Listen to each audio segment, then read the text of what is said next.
की कहानी है छोटी बहू।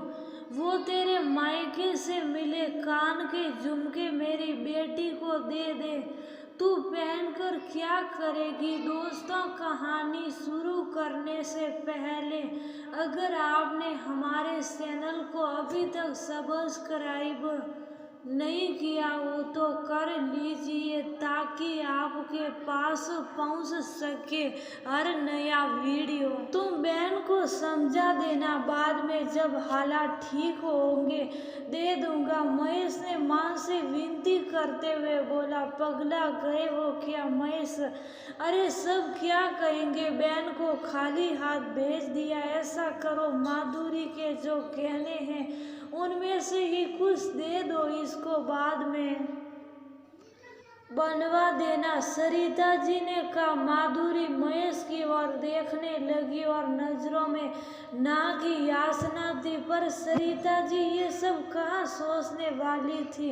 अपने कमर में लटका चाबी का गुस्सा निकाला और माधुरी के गहने में से कान का झुमका महेश को देते हुए बोली, जाओ ये बहन को दे दो। साथ ही एक छोटा सा टॉप्स निकाल कर बोली, ये भतीजी को दे देना। कौन सा बार बार गर्भ प्रवेश करोगे, घर के लोग खुश रहे यही तो सही है। महेश लाचार सा माधुरी की ओर देखते हुए माँ से बोला, माँ एक बार सोच लेती, ये सब गहने माधुरी के मायके से उसे मिले हैं, इन पर बस इसका हक है। ज्यादा बीवी की तरफदारी मत कर, जो कह रही हूँ वो कर। सरिता जी की कड़क बोली सुन महेश भी कुछ बोला ना पाया। माधुरी झटपट वहां से चली गई।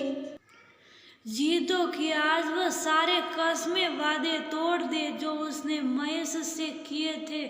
माँ को कभी दुख मत देना और वह जो भी बोले कभी पलट कर सवाल मत करना। उन्हें बड़ी भाभी ने कभी सम्मान नहीं दिया, तुमसे ये उम्मीद करूंगा तुम उन्हें सम्मान दो। घर में आए सारे रिश्तेदार अब चले गए थे। माधुरी रसोई में खाना बनाने में व्यस्त थी, तभी उसे महेश की आवाज सुनाई दी, जो थोड़े गुस्से में किसी से कह रहा था। माधुरी ये सुनते ही आवाज की तरफ आई और दरवाजे पर ही ठिठक कर खड़ी हो गई।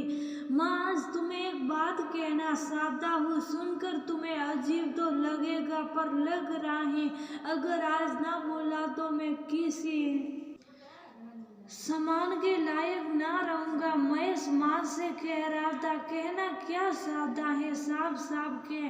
सरिता जी के तीखे तेवर दिखाते हुए बोली, माँ ये घर मेरे पसीने की कमाई और तुम्हारी बहू के बहुत शौकों को मार कर बनाया है। तुमने भी देखा होगा मैंने शादी के बाद कभी उसे कुछ भी खरीद कर नहीं दिया। दोनों छोटे बच्चों की परवरिश भी हम साधारण तरीके से ही कर रहे थे, क्योंकि हमारा मकसद अपना घर बनाने का था। पर ये नहीं पता था मेरी माँ को गर्भ प्रवेश के नाम पर हमें बर्बाद करने का मन था। मैं नहीं जानता था तुम इतने लोगों को न्योता देने बोलोगे और सबको कपड़े देने चलो। यहाँ तक तो मैंने सब किसी तरह मैनेज कर लिया, पर माधुरी के गहने क्यों? शायद उसे भी भाभी की तरह तुम्हें जवाब दे देना चाहिए था। मेरे गहने पर मेरा अधिकार है, पर वह नहीं बोल सकी क्योंकि मैंने ही कह रखा था माँ का सम्मान करना। पर तुमने क्या किया? उसकी सूफी को कमजोरी समझ उससे वो सब करवाती गई जिसके लिए भाभी मना करती थी, और इसलिए वह तुम्हें जरा नहीं सुहाती थी। तुम मेरी माँ हो माधुरी, मेरी पत्नी, दोनों का सम्मान मुझे प्यारा है, पर उस गहनों की कीमत पर नहीं। उसके जितने गहने बसे हैं वह उसे वापस दे दो, उस पर बस उसका अधिकार है। सरिता जी महेश को कुछ कहने को मुंह खोलती उसके पहले ही महेश ने कहा, कुछ भी कहकर मुझे सुनाने की कोशिश मत करना।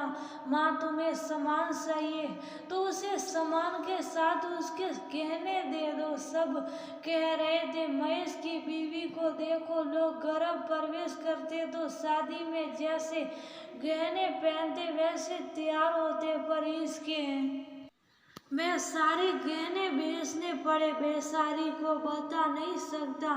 सुनकर कितना बुरा लगा, पर तुमने जैसे मुझे कहा वैसे ही माधुरी को भी और हम सूप हो गए। पर बेटी और पोती के लिए लॉकर खोलकर गहने निकाल कर दे दिए। सरिता जी बेटे की बात सुनकर सतबद्ध रह गई।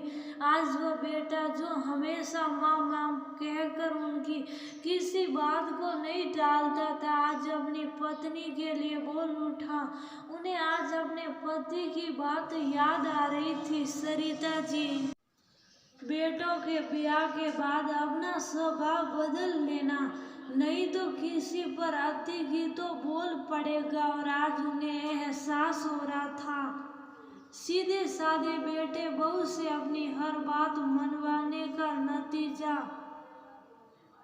उनके सामने था। माधुरी दूर से सोच रही थी पति जो कर रहे वो सही है या सास ने जो किया वह घर के हित के लिए सही था। सरिता जी ने पति की बात याद आते गहने माधुरी के हाथ में देते हुए कहा, बहू मैं कुछ ज्यादा ही ज्यादती कर रही थी, लो अब अपने गहने संभालो।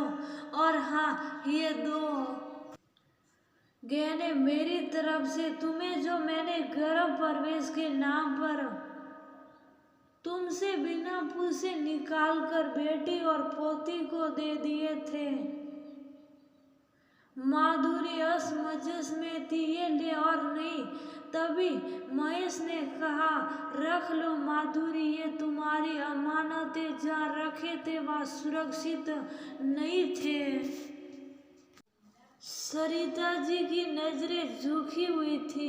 बेटा कुछ गलत तो नहीं कह रहा था, उन्होंने बस गर्भ प्रवेश में दिखावे के चक्कर में बेटे से इतना खर्च करवा दिया, इसका अंदाजा शायद उन्हें भी नहीं था। ऊपर से बहू के गहने देखकर वह बेटे बहू की नजरों में पहले जैसे सम्मान के हकदार शायद अब नहीं रह पाए।